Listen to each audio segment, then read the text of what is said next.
কালকের জন্য অপেক্ষা করবেন, আজকেই নামাজ শুরু করে দেন। দেনা পাওনা থাকলে আজকেই মিটিয়ে দেন। আজকেই পরিবারের সবাইকে ডেকে ওয়াজ করেন, নসিহত করেন যে দেখো সামনের দিনগুলো ভয়ঙ্কর, আমাদের জীবনকে গোছাতে হবে, যা করেছি তওবা করে আল্লাহর কাছে ফিরে আসেন। আল্লাহ পাক গফুরুর রহিম, আপনি তওবা করে এইমাত্র চলে আসেন, আল্লাহ মাফ করে দিবে ইনশাআল্লাহ।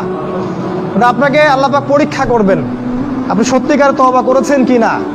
আপনাকে প্রমাণ করতে হবে নামাজের মাধ্যমে, জ্ঞান অর্জনের মাধ্যমে, ভালো কাজের মাধ্যমে, সদকা করার মাধ্যমে।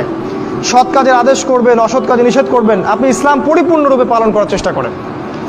কোনো সরকার, কোনো সমাজ নেতা, কোনো রাষ্ট্রনেতা, কোনো পারিবারিক নেতা কেউ আপনার সাথে আপনার কবরে যাবে না। সোজা কথা, আপনাকে আল্লাহর সামনে একাই দাঁড়াতে হবে।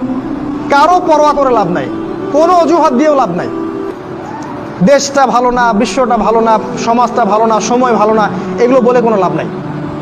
মানে আমাকে আমার রবের সামনে দাঁড়াতে হবে। আমার ভালো আমাকে বুঝতে হবে। আমার ভালো, বাজারে গেলে একটা মাছ ভালো না খারাপ আপনি তো বোঝেন, তরকারি ভালো না খারাপ বোঝেন। দিনের ব্যাপারে বুঝতে চান না কেন? দিনের ব্যাপারে খালি হুজুরদের শরণাপন্ন কেন হচ্ছে? পড়াশোনা করেন, আমল করেন, আমল বাড়িয়ে দেন। দিন সময় নষ্ট করবেন না। যুবকদেরকে স্পেশালি বলবো, সময় নষ্ট করবেন না। শয়তান তিনটা ধোঁকা দিবে যে পরে শিখে নিব, পরে করবো নি।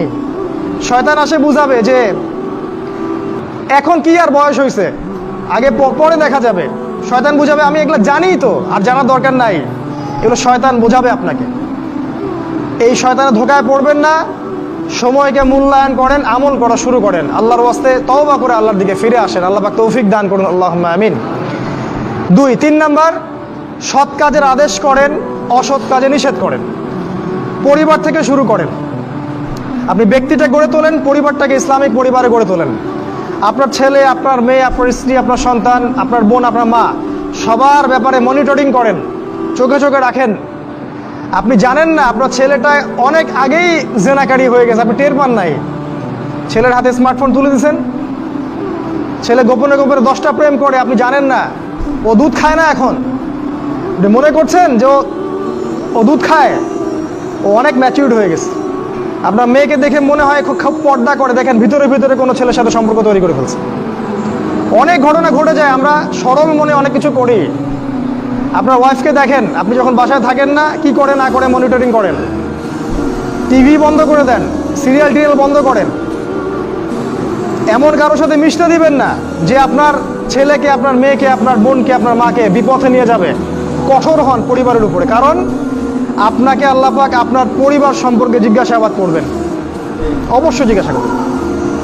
বিশ্বাস করেন আল্লাহ পাক কিয়ামতের মাঠে আপনাকে আপনার পরিবার সম্পর্কে জবাবদিহি করাবেন প্রত্যেকটা বিষয়। আপনি দাওয়াত দেন, চেষ্টা করেন, তারপরে যদি ছেলে বেলাইনে যায় সেটা তার ব্যাপার, ওর হিসাব ও দিবে। নূহ আলাইহিস সালামের ছেলে কাফের হয়ে গেছে, ওর হিসাব ও দিবে, সেটা আলাদা। কিন্তু আমাকে আমার চেষ্টা করতে হবে। পরিবার গড়ে তোলেন, সৎ কাজের আদেশ করেন, অসৎ কাজে নিষেধ করেন। 4, এই যে কোরআন এবং সুন্নাহর দাওয়াতটা পৌঁছে দেন মানুষের কাছে। দাওয়াতেই কাজ করেন ভাই, সময় নষ্ট করেন না। আপনি যে দল করেন বা যে সংগঠন করেন বা যে মাযহাব, যে তরিকায় থাকেন, আমার তাতে কোনো আপত্তি নাই, কিন্তু কোরআন সুন্নাহর দাওয়াতটা মানুষের কাছে প্রচার করেন। মূল বিষয়ে কোনো পার্থক্য নাই। এই দাওয়াত দেওয়ার সময় সাম্প্রদায়িক হবেন না। সবাই আমার দলে আসো, আমার দলের ফর্ম পূরণ করো, না হলে দাওয়াত হচ্ছে না, এমন দাওয়াতের দরকার নেই।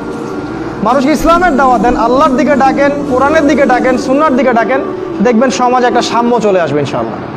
দাওয়াতি কাজ করেন, বেশি বেশি কোরআন সুন্নাহর দাওয়াতি কাজ করেন।